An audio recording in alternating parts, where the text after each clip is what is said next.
আমার প্রিয়জনেরা, প্রভু যীশু খ্রিস্টের নামে সকলকে জানাই অভিনন্দন। কেমন আছেন? ভালো আছেন? মনের মধ্যে কি আনন্দ আছে? মনের ভেতরে কি সুখ আছে? প্রভুর কথা শুনতে এসছেন? উনার বাণী কি আপনি শুনেন? আমরা যাতে প্রতিদিন এই অভিজ্ঞতার সহিত চলি, আমরা যাতে ঈশ্বরের আওয়াজ শুনি আর যাতে প্রার্থনা করি, এই অভিজ্ঞতার জন্য প্রতিদিন বাইবেল পড়তে হবে আর প্রার্থনা করতে হবে। এগুলি বন্ধ করলে হবে না। আজকে এখনও যদি প্রার্থনা করেননি, এখনই যান ঈশ্বরের চরণে বসে বাইবেল পড়ুন, প্রার্থনা করুন। আমরা দেখব ঈশ্বর আমাদের থেকে কি আশা রাখেন, কিভাবে উনার প্রতিজ্ঞা দ্বারা আমাদের পথ দেখান। আমরা দেখব যিশায়া 49 অধ্যায়ের 3 পদ, তোমার মাধ্যমে আমি মহিমান্বিত হব, হে আমার ছেলে, হে আমার মেয়ে, আমি মহিমান্বিত হব, তোমার মাধ্যমেই আমি মহিমান্বিত হব। এইটা এক ধরনের ঈশ্বরের প্রতিজ্ঞা, আবার ঈশ্বরের ইচ্ছাও। উনি এটা চান যে আমাদের জীবন দ্বারা উনার নাম মহিমান্বিত হয়। তোমার মাধ্যমে আমি মহিমান্বিত হব।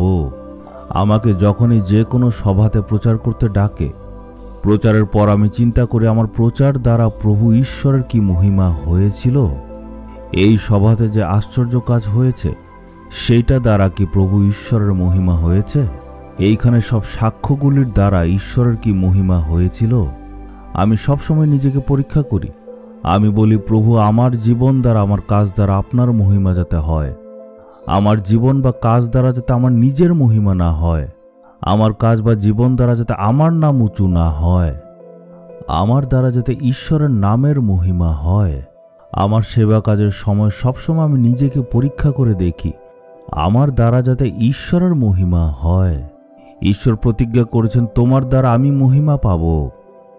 এই প্রতিজ্ঞাটা ঈশ্বর আমাকে একবার দিয়েছিলেন, আর তখন থেকে আমি প্রভুকে বলেছি, প্রভু আমার সকল কাজ দ্বারা যাতে আপনার, শুধুমাত্র আপনার নামের মহিমা হয়।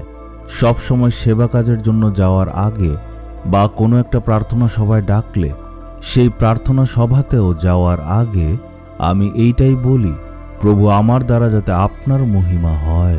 এটাই আপনার প্রতিজ্ঞা। এমন না যে শুধুমাত্র সেবা কাজের জায়গায়, আপনি যেখানে কাজ করেন সেই জায়গাতেও যাতে আপনার পরিশ্রম আর সততার দ্বারা যাতে ঈশ্বরের মহিমা হয়। আপনি যদি বুদ্ধির সহিত কাজ করেন, লোকে জিজ্ঞেস করবে এই ব্যক্তিটা কে, তখন লোকেরা বলবে এ তো প্রভু যিশুর সন্তান। আপনি যদি ব্যবসায়ী হন, তাহলে আপনার ব্যবসা দেখে লোকেরা বলবে এই মানুষটা তো ছোটভাবে শুরু করেছিল, এখন কত বড় হয়েছে। এই মানুষটা কত সততার সাথে ব্যবসা করে, আর সে 2 নম্বরে মাল কখনো বিক্রি করে না। এই ব্যক্তিটা কে? অন্যরা বলবে সে প্রার্থনা করে, মানে ঈশ্বরের নাম মহিমা হচ্ছে। শুধু ব্যবসায়ী বা কাজের জায়গায় নয়, আপনি যে জায়গাতে থাকেন, পরিবারের সহিত থাকেন, প্রত্যেকটা জায়গায় আপনার জীবন দ্বারা ঈশ্বরের নামকে যাতে মহিমান্বিত করা যায় সেটা ভাবতে হবে। মানুষ যাতে বলে এরা তো কারোর সমালোচনা করে না, এরা অন্যের ব্যাপারে কোনো খারাপ কথা বলে না, এরা প্রার্থনা করে আর সৎভাবে থাকে। এইভাবে এমনকি আমাদের পরিবার দেখেও যাতে লোকেরা বলে এরা হচ্ছে প্রভুর সন্তান, প্রার্থনা করে। এর দ্বারা যাতে যিশুর নামের মহিমা হয়।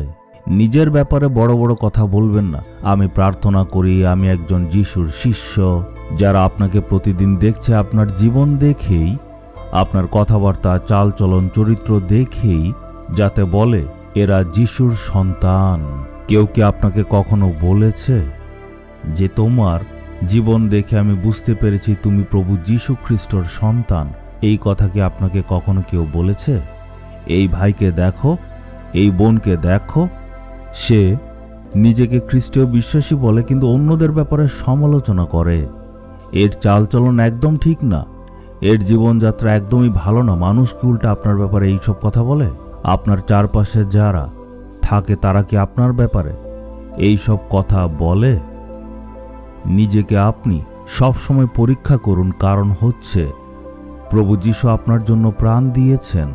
চলুন এখন আমরা প্রার্থনা করে বলবো, হে প্রভু, আমার জীবনে আপনি আশীর্বাদ করুন, যাতে আমার জীবনের সকল জিনিস দ্বারা আপনারই নামের মহিমা হয়। চলুন প্রার্থনা করি। নিজের হাতটা নিজের বুকের উপর রাখুন।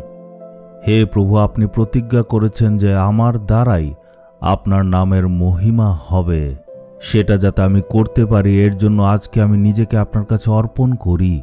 প্রভু যীশু খ্রিস্টের নামে চাইলাম, আমেন, আমেন।